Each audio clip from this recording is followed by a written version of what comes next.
workshops were very well received, and the reports are available on AMSA's website if you'd like to have a look.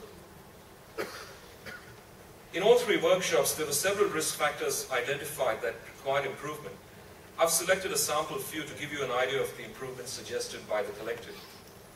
So for the Northwest, routing measures and VTS were suggested to manage traffic. And with the growth in the offshore industry, there was a requirement to increase interagency coordination.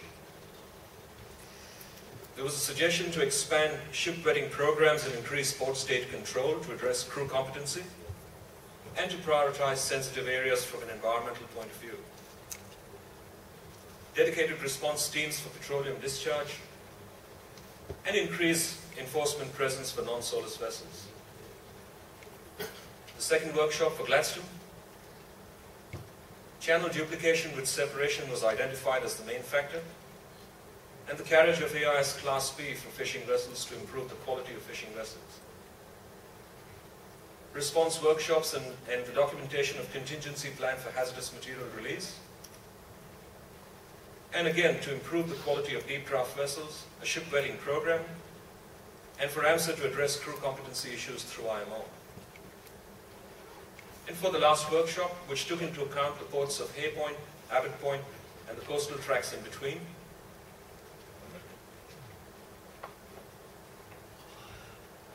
increased educational information for small craft operators, once again the carriage of AIS Class B, expanding the coverage of VTS to include the port of Abbott Point. And again, a common theme coming through is the universal ship vetting program, and better scheduling, better coordination between shippers and terminal operators. What did we learn from the POSO exercises? Firstly, a professional two-person facilitation team trained in the POSO model is absolutely central to the success of these workshops. Ensure as wide a group of stakeholders as practicable participate in the workshops. 2 days suggested by the POSO guide are adequate, and the POSO workshop must not simultaneously deal with diverse conditions such as you find in ports and coastal waterways, so try and keep the risk factors contained. A sponsor should complete and prepare a reference document consisting of facts and figures which can be used by the delegates both before as a read-ahead material and during the workshop. And finally, the POSO implementation guide is an invaluable step-by-step guide to assist those in preparing for the workshop. So in closing, the safety and efficiency of shipping is critical to Australia's economic prosperity, and risk assessments are a vital process to assist in the management of day-to-day activities and to shape strategic thinking. The POSO process has proved to be a sound model for reviewing risks and in comparing and deciding on appropriate measures to reduce those risks. What will Australia do with the results of the POSO workshops? Australia's aim is to produce a comprehensive maritime management plan for the Northwest, characterized by a set of recommendations and strategies for their achievement. In Queensland, the results of the POSO workshops are being dealt with in existing risk management initiatives already in place. Ladies and gentlemen, thank you for your attention.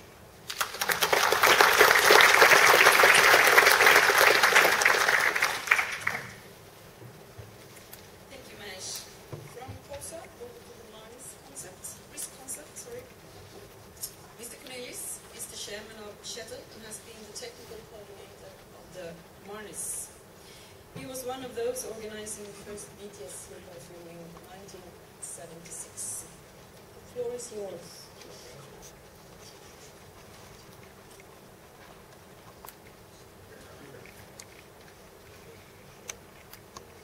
Thank you for the introduction. Good afternoon, ladies and gentlemen. I want to begin to say that I'm also speaking on behalf of my colleagues of MARIN, the Maritime Research Institute of the Netherlands, which has provided a lot of interesting ideas to what I'm going to say today. MARNIS is a large integrated project initiated by the European Commission. It lasted for 4.5 years and it had 44 partners. And the most important part was that the coordination was with the Ministry of Transport of the Netherlands, the Research Center of Rijkswaterstaat, and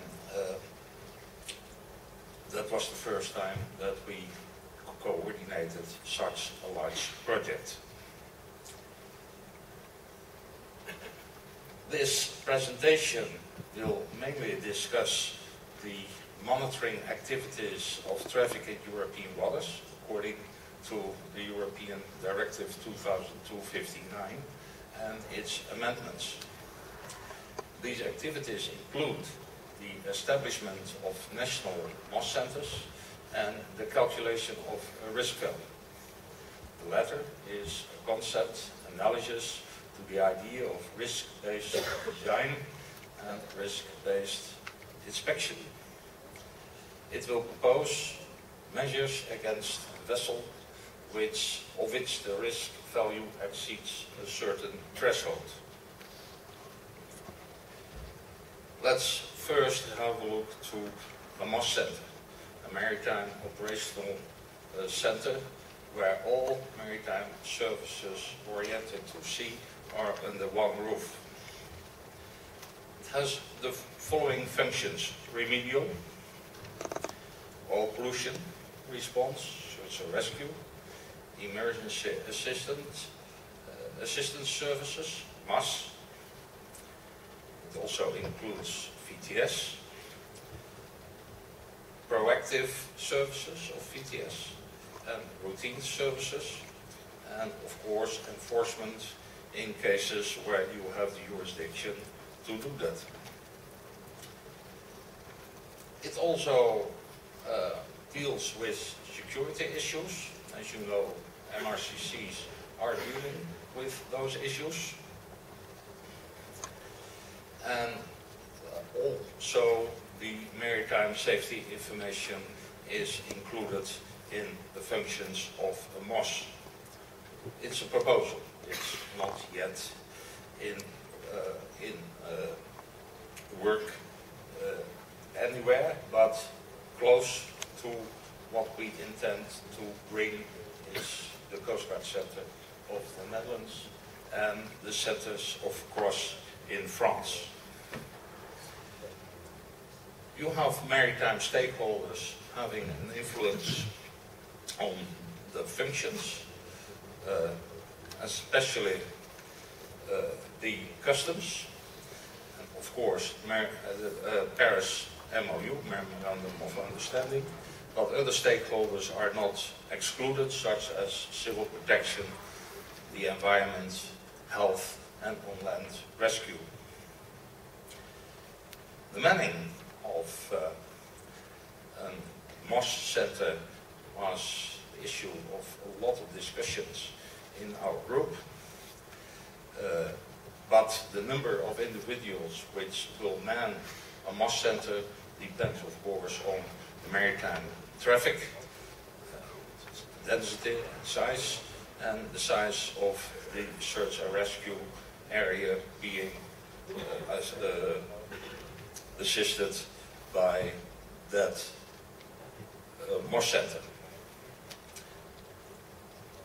Here you have a proposal for the way how we want to man a MOS center. We leave search and rescue untouched, but we will have some part of vessel traffic management, which you will hear about next day, I think. We have the old-fashioned SAR mission coordinator, which we didn't want to change because it works very satisfactorily. And that part on the left-hand side will not be changed anyway. But new is a MEM, the maritime emergency manager, and risk monitoring, and that is a precursor for what I'm going to tell immediate after this slide. The other thing that is interesting is the Marnis representative. Marnis representative, very much similar with the SOSREP in the UK, which have the power